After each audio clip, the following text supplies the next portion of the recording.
Hey, how's it going, everyone? Welcome back to Let's Play Bloodborne. Be very quiet. I finally got lucky enough to catch the doll praying at the gravestone. And the trick is you have to get close enough to her, but not too close, and you can't approach her too fast, otherwise she gets spooked. But if you do this just right, you can get her to say a prayer for you, and it's a very rare little bit of dialogue you can trigger. You gotta inch up just a little bit closer. I'm worried that she's gonna get spooked. O Flora of the moon, of the dream, O little ones, O fleeting will of the ancients, let the hunter be safe. Let him find comfort, and let this dream, his captor, foretell a pleasant awakening. Be one day a fond, distant memory. She's speaking in riddles again. What catches my attention most about that prayer that she says for you is that we're captives of the dream. We're stuck here. Other hunters like Eileen and Jura, they don't dream anymore. But we're captives of the dream. She also said, let this dream foretell a pleasant awakening. But remember, the dream isn't a literal dream. It's not fake. It's a different plane. The waking world, the nightmare, the dream, they're all equally real to each other. So what she means by wake up from the dream, that's kind of up in the air. Micolash said something about waking up too, though. When you kill Micolash, she said that now he'll wake up and forget everything. But in the waking world, you see his desiccated corpse, and that's how you enter the nightmare where you kill him for real. And waking up for him just seems to imply that he'll return to the waking world, but back in the waking world, his physical body's already dead and decayed. And his mind will probably just go with it once he's simply no longer in the nightmare. It's challenging because it's so abstract. I think I have a pretty good grasp on that. I take it to mean that one of the directions she's pushing you towards is simply to wake up into the waking world of Yharnam and to try to forget the truth of the universe and everything around you. Like this horrible monster, the amygdala up here, who I just got grabbed by on purpose.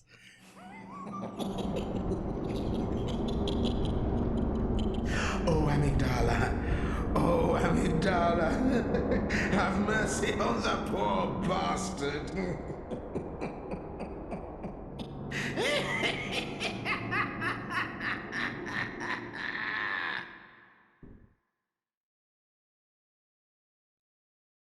That's the reason we came back here, is to get grabbed by Amygdala. And once you're grabbed by him, it triggers a special event, whereby it transports you to the lecture building again. So there's more than 2 ways to get into this place. This is a different area of the lecture building, though. The first time we were here, we entered the 2nd floor via Micolash, his desiccated corpse just beyond the Advent Plaza where we fought the One Reborn. This time, after getting grabbed by Amygdala, this only happens if you get grabbed by him once you have the Tonsil Stone, by the way. Hey, it's Patches. He has no new dialogue for us. That kind of sucks. If you come to him first from this floor, he has different dialogue when you're talking to him with the door closed. When you talk to him through the door. Yeah, so when you have the Tonsil Stone and you get grabbed by that Amygdala, he transports you here to the 1st floor of the lecture building. This is why I didn't explore the 1st floor last time we were here. I actually kind of did this in an unusual order. I think most people tend to come here first, and then they do the 2nd floor, because the 2nd floor leads to a lot of endgame stuff, and it leads to the shortcut down to the 1st floor. Oh, I never noticed all these desks are smashable before. So this is the lecture hall that we were, or the theater we were looking down into when we were on the second floor before. This is an alternate set of student attire without a cape. Let's see, the key to the lecture theater in the lecture building. Today, the 2-story lecture building is adrift in the nightmare, but once it was a place of reflection where scholars learned of history and archaeology. Perhaps it still is, as the students in the lecture theater appear to await the return of their professor.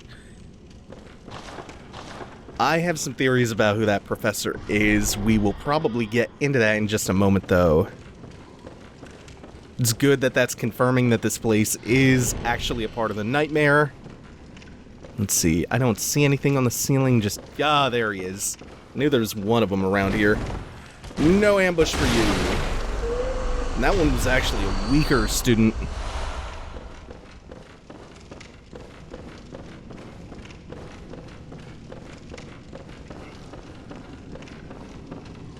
Behind us was a separate door leading out to a separate nightmare. I pointed that door out when we were down here earlier. We'll get around to that. For now, we got treasures to collect. Ooh, red jelly. That sounds delicious. I could spread some over a piece of toast and... Oh, man, that sounds so good. Oh, no. Stillborn infants born of a creature of unknown origin of the type found in some corners of the old labyrinth. It's just mashed fetus again. Just like that time I went to IHOP. Damn it! Tricked me again. Fool me once, shame on you. Fool me twice. Mashed fetus doesn't sound so bad, actually. What am I saying? That joke didn't... it didn't go the direction I thought it was in my... It was gonna go in my head. We've opened up the lecture theater. Moving away from that. There are a ton of scholars in here. A lot of them are spraying ooze at you. Arcane ooze. But they all bunch up by this choke point by the door. Meaning that L2 of the hammer really gonna do work.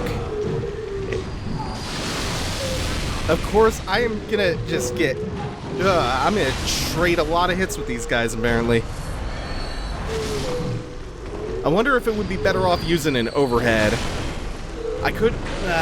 it's too late for that. A weapon with a little bit more range would probably be more appropriate here. Threaded cane would be really awesome for this part. Ludwig's Holy Blade, the L2 overhead, would probably be pretty good.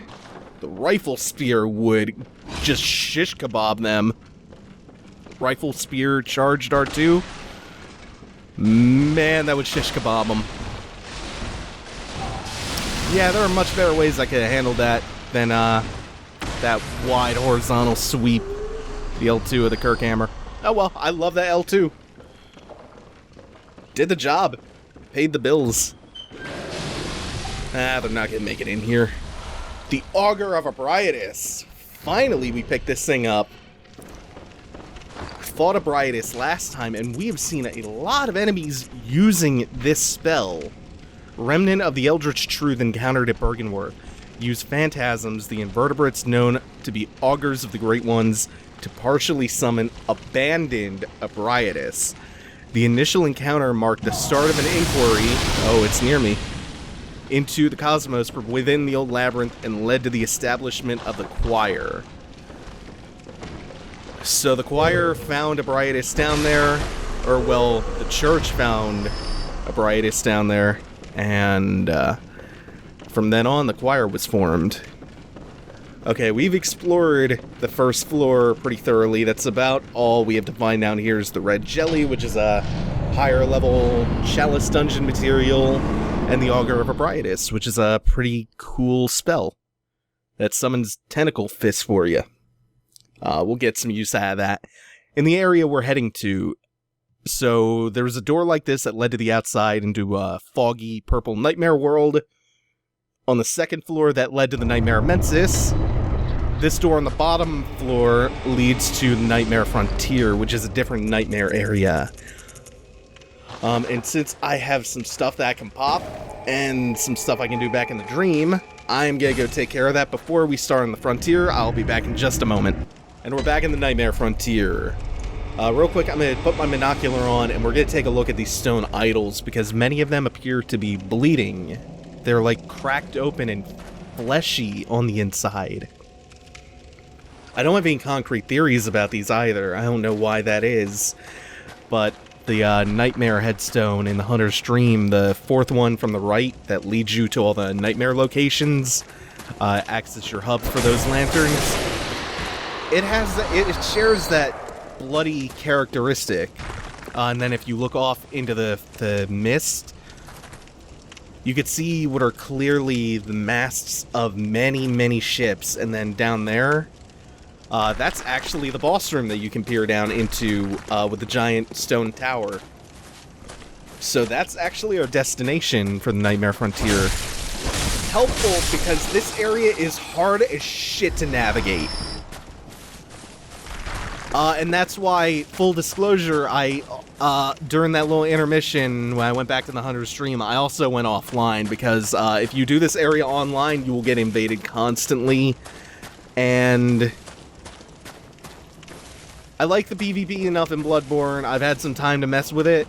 I don't really feel like dealing with that right now, especially not in an area that I already have a really, really, really difficult time navigating. So that's what is clearly going to be a shortcut later on. Just pointing that out. So yeah, we'll do this offline. If you do this online, just beware. Whoa, hey, this is finally one of those crystal lizards that attacks you. Or scurrying skull beasts, whatever they're called. Never seen the silver beast do that before. That's new. And again, they are called Loran silver beasts.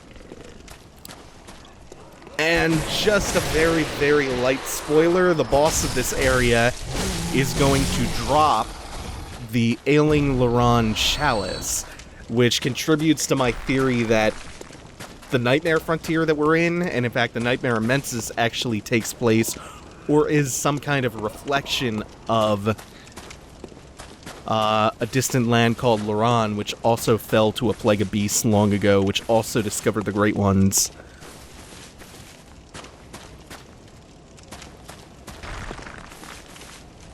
So we have the Loran Silver Beast. We are going to get a Loran Chalice.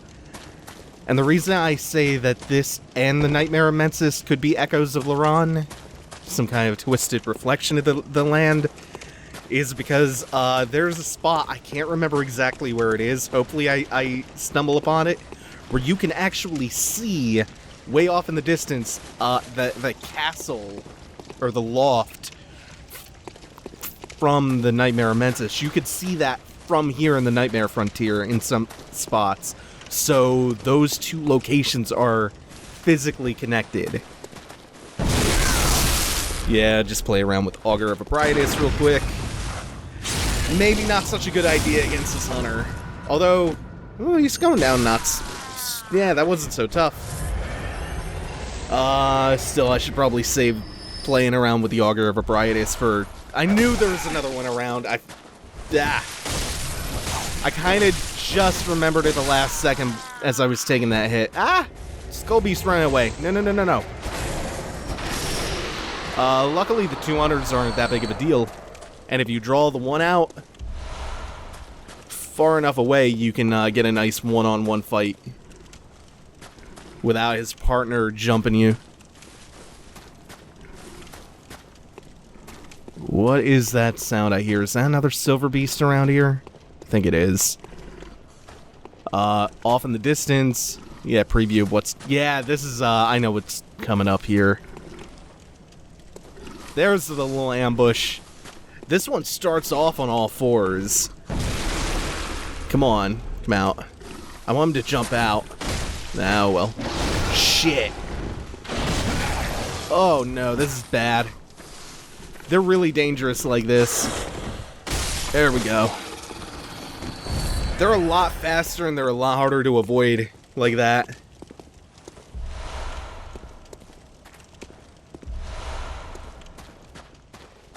Okay. Once we start getting into all the tunnels and all the different pathways, this is where I'm going to start to get a little bit confused.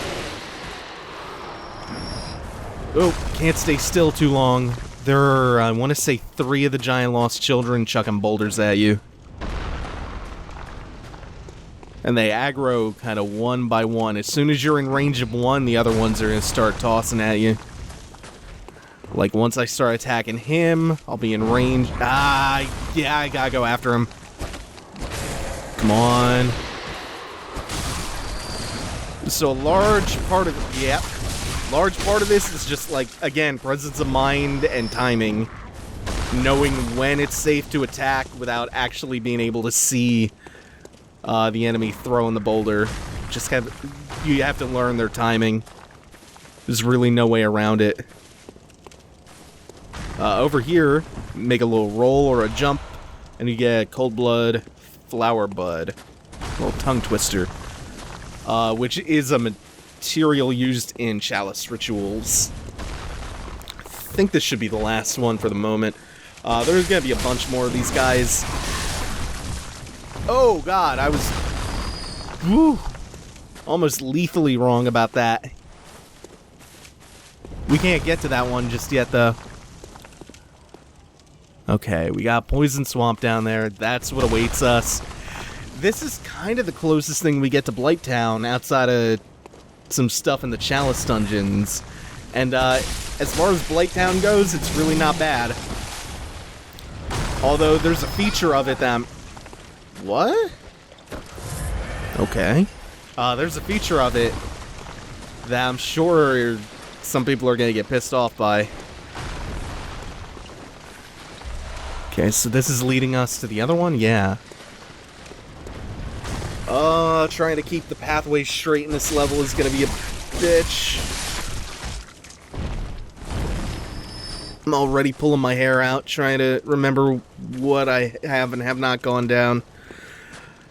Right now, this pathway that I'm about to go out into, that should be leading us to, shortcut number 1 back to the beginning of the level. Yeah. So we'll get that beast and trigger the shortcut. Oh no, shit. The shortcut did not trigger. That stone up there is supposed to, when you step on it, it's supposed to lower and act as a bridge. Oh, why didn't it trigger? Was I not on it long enough? Or did I not step onto the right spot? Fuck. Okay, I'm gonna have to go all the way back around and trigger that again. So do I remember how to get there? I think I do. Or do I? Did I go up here before? I'm pretty sure. No, I think ooh. Okay, that's fine. I almost missed this. There's a rune up here. I think it's Fading Lake. Yeah, Fading Lake. Fading Lake, I want to say, is fire resistance. This is going to be a lot like the Forbidden Woods, where I'm going to try to be as meticulous as possible, but I am probably going to miss a few things, and if I do, I'll go back for them later. This is this is a very, very dense level, and it's full of pathways that are almost all partially obscured by something.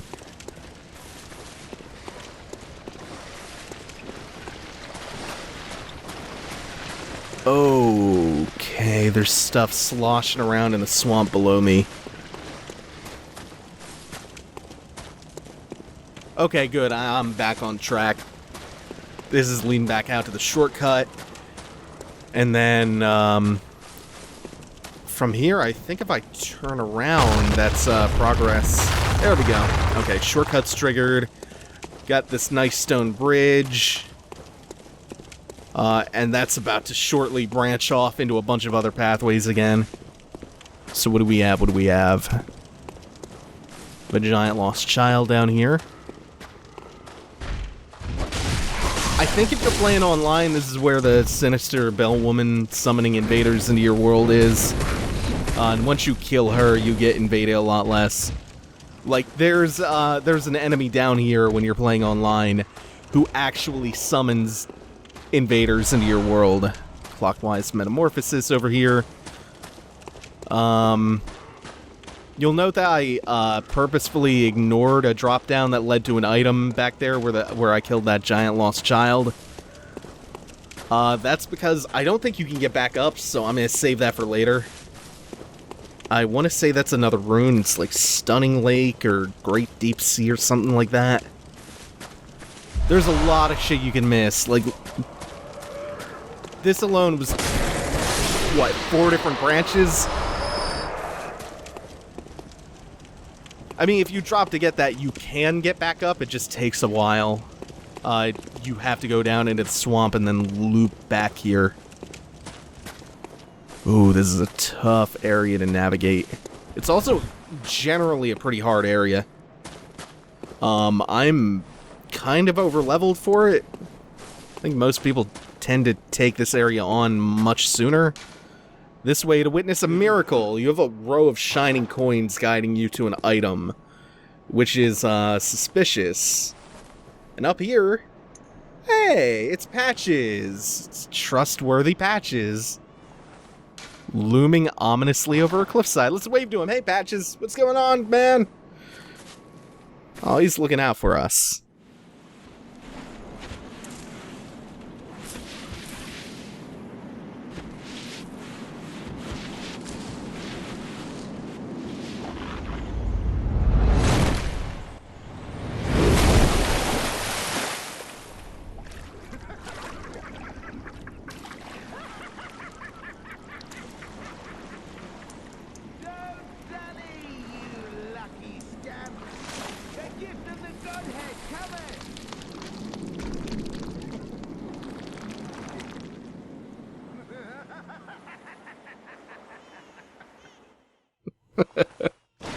I love you, Patches.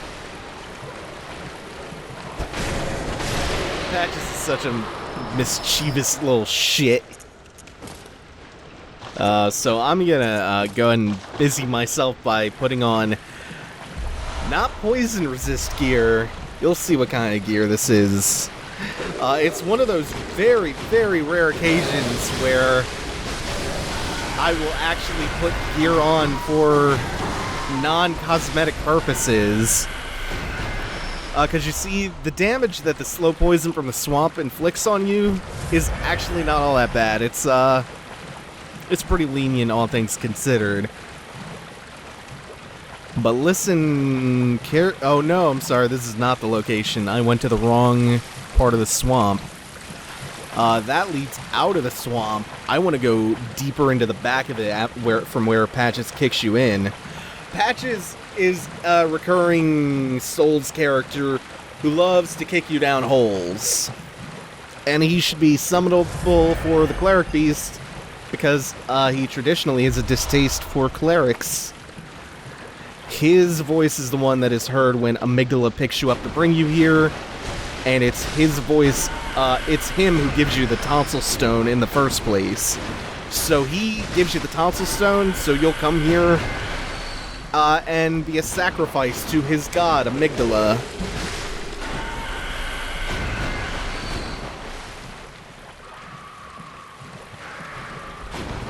More of these giant skull beasts, and a whole herd of them just running away. There's no way I can catch all of them.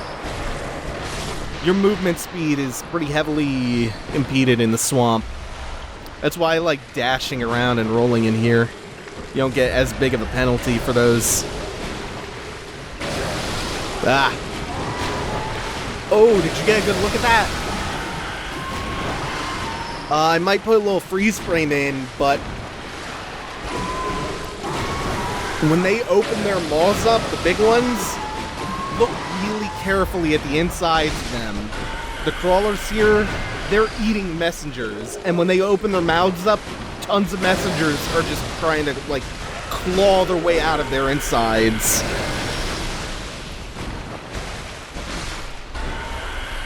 Brings up a good question. What are the messengers anyway? In her prayer, the doll kind of implied that they do the work of the Great Ones. Fleeting will of the ancients or something. These glowing angel wings are new. Oh shit, here we go. This is the most dangerous enemy in the game. I want to get a look at it. Well, I'm not going to get that good of a look at it. All the gear I put on is frenzy resist gear. Because, fuck, I got grabbed anyway. It should be okay. This enemy is hell. Okay. I should be okay. Just the trick to that grab, do not dodge too early. And luckily, these Winter Lanterns in the Nightmare Frontier are pretty weak. But even the weaker versions of the Winter Lanterns are pretty dangerous. And she is guarding the Messenger's Gift, which is a lovely, lovely spell. Let's check this thing out. I do have the magic to use this. A strange gift from the messengers, inhabitants of the dream who revere the brave hunters. Used to envelop oneself in a black nightmarish mist, then transform into a messenger. The illusion is a parlor trick, and any large movement will break the spell. To preserve the guise, proceed very slowly. I love this spell, because it's a throwback to an old soul spell called Chameleon, and it disguises you as messengers holding a note. And it's so fun to use in PvP, because it tricks everybody. People don't know to look out for it yet. If I haven't described the frenzy mechanic in depth, I know I've talked about how it's kind of like bleed when the gauge fills all the way up to take massive damage. But once you start to get frenzied, the bar continues to fill for a little while. And the Winter Lanterns happen to fill your frenzy gauge abnormally quick. And they have a grab attack that's kind of difficult to avoid if you roll too early or dash too early. The frenzy, though, that's what makes them such dangerous pains in the asses. What I was trying to get a good look at, though, when I was zooming in with the monocular, is that their attire is identical to the doll's attire. It is identical. I can post pictures that people put up on Reddit that have the doll's clothing and what the lanterns are wearing side by side. They're like the doll, except warped and twisted in the Nightmare. And it appears like their frames are made out of messengers. And the Winter Lanterns sing like a soft lullaby. And correct me if I'm wrong, but the tune that they hum, is that the same tune from the Hunter's Dream? Like a nightmarish, warped version of the doll and the messengers.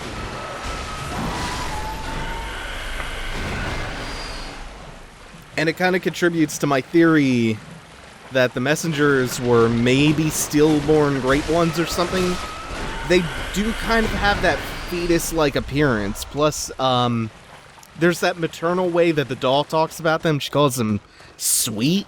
Like, they have faces that literally only a mother could love, or a motherly figure.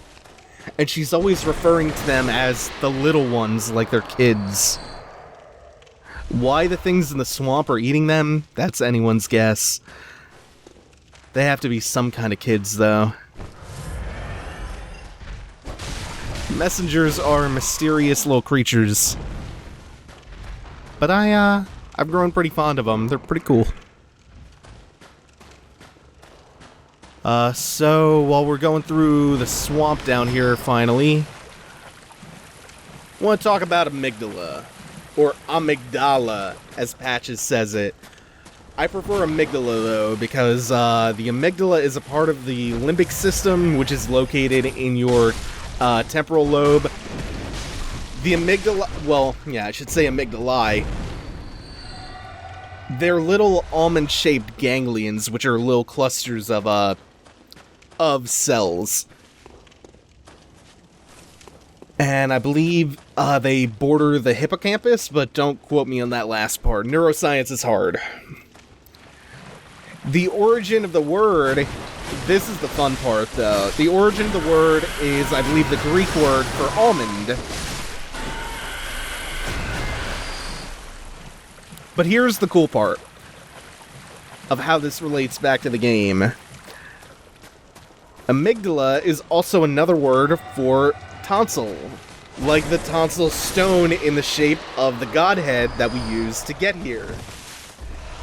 I think that's probably as far as the connection goes, though. Like, as far as what the amygdala in the brain actually does, it's involved with something called aversive learning, which people sometimes misinterpret as meaning the amygdala is responsible for fear.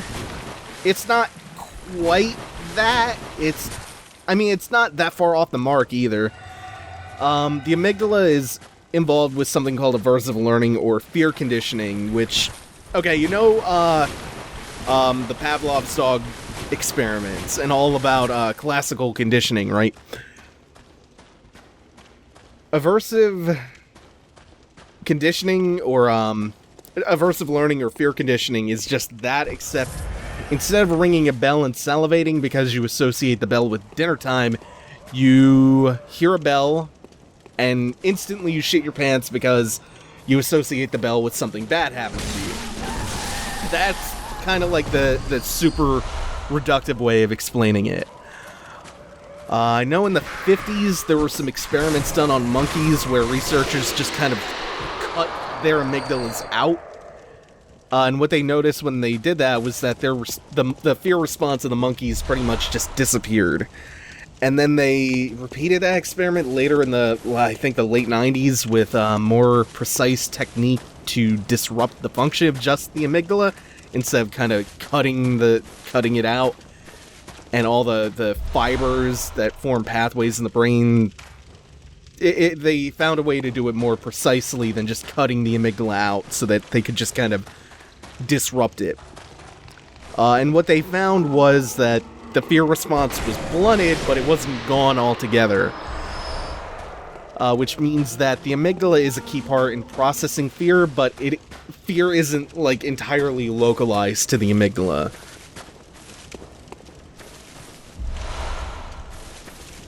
And, whoa, we got way off topic there. The point that I'm trying to get at is I think that any connection beyond the names are maybe a bit tenuous at best.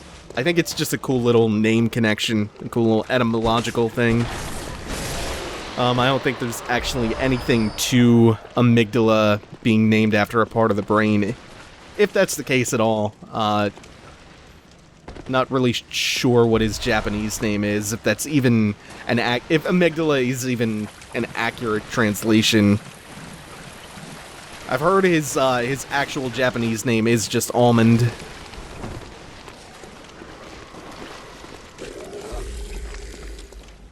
I was trying to drop to an area back here. I'm not even sure if there was anything down there.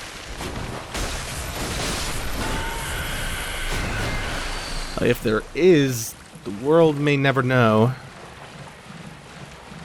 Pretty sure it's just a dead end, unless... Is this where I was trying to get? No, I just went in a circle.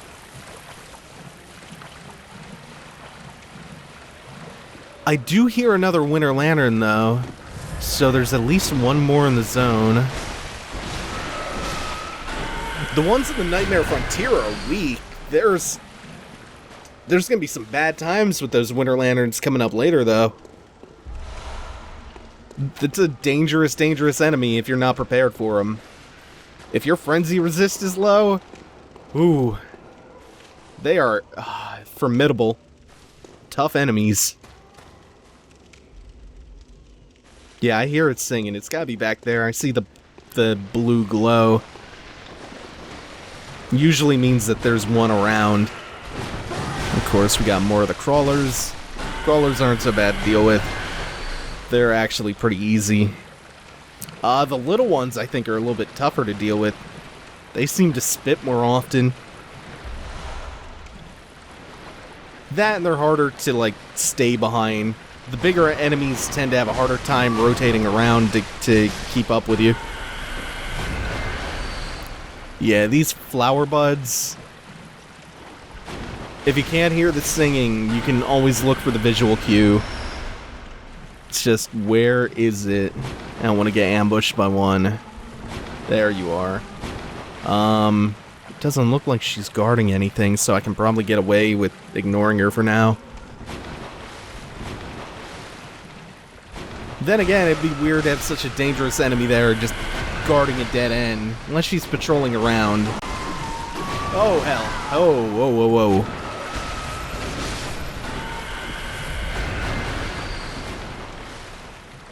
Okay. So we have a lot of pathways down here, but they mostly go to dead ends pretty quick. Kin Coldblood 10, though, it's pretty good. I think that's what, 10 or 20,000? 10,000? Probably 10. Okay, I guess all that's left is dealing with the Winter Lantern.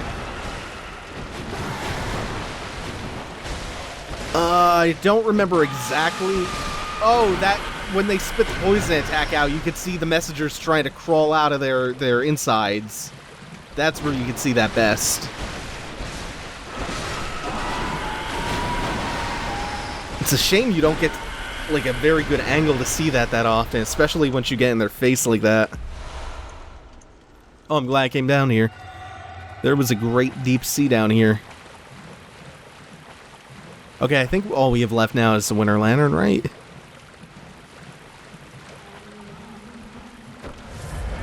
Just make sure you come prepared with sedatives, especially. She does patrol.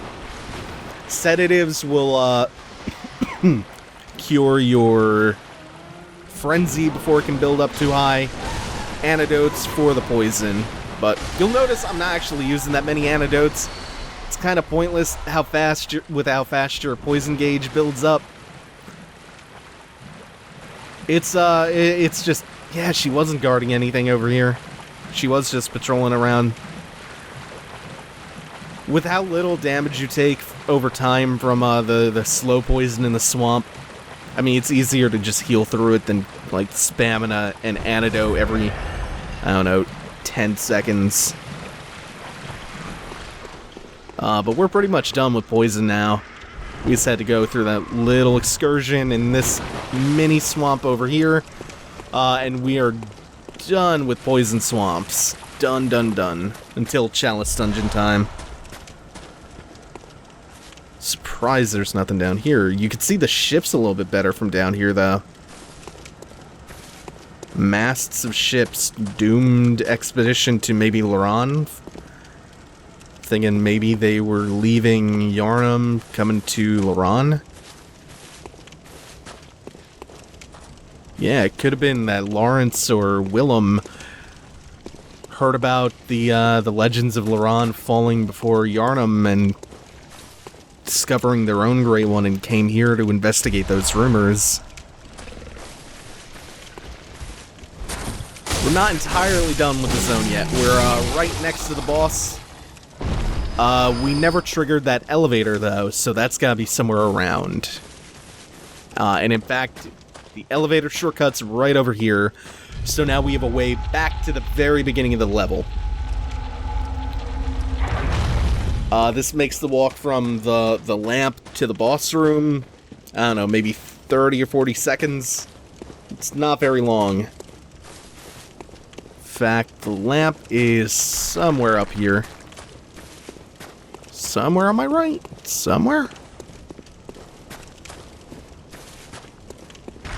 Oh, hey, something I missed. A little bit of Madman's knowledge. I know it's gotta be around here somewhere. Okay, there we go. I'm gonna hit the Hunter's Dream real quick, cash in as usual. We'll be back in just a moment. Once again, we're back in the Nightmare Frontier. And all we have left to do is not get lost on the way back to the elevator shortcut. Uh-oh. Oh no, never mind, I have my bearings. It's right down here. Just make this drop. Oh, and to an item I missed too. Lead Elixir. Those, when you pop them, they cut the amount of damage that you're going to take in half, and they give you a little bit of poise, but they also slow you down. I'm going to be kind and rewind. Send the elevator on back up. Back on up. That way, if the boss kills me, which is unlikely, the elevator will be waiting for me while I do the run back, and I'll shorten the run back a little bit. Did the same trick with Father Gascoigne. Anytime you have an elevator like that, just rewind it. Send it on back up. I made the same mistake again. I hope he crawls or leaps over like Cleric Beast. That would be pretty cool. Come on. Oh no, that's shitty. He just phases into existence. Does make a really grand entrance though. Leaping attack. Yeah. We're fighting an Amygdala, who is a lot like Ebrietas. He hates lightning and his weak point's his head. The difference is he's got like half the HP that Ebrietas did. Almost exactly half. He does have a really wicked design though, and a moveset that I kind of like. It's just easy is the problem. Oh, there's the... Oh no! I was caught in the animation, the recovery from it. Still had enough time to do that visceral attack. Look at that damage.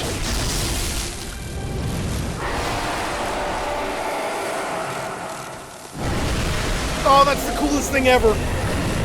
That's one upsmanship over the last giant, ripping both back arms off to use his clubs. That's the best. This is why I love Amygdala, despite the fact that it's such an easy fight. It's really not very threatening. Oops. I was just a little bit out of range. The leaping attack is such a good way to hit him in the head. The leaping attack with Kirk Hammer. Anything that has a vertical or an overhead will hit him in the head pretty well. Otherwise, you have to wait for him to lower his head while he's attacking. But if you have a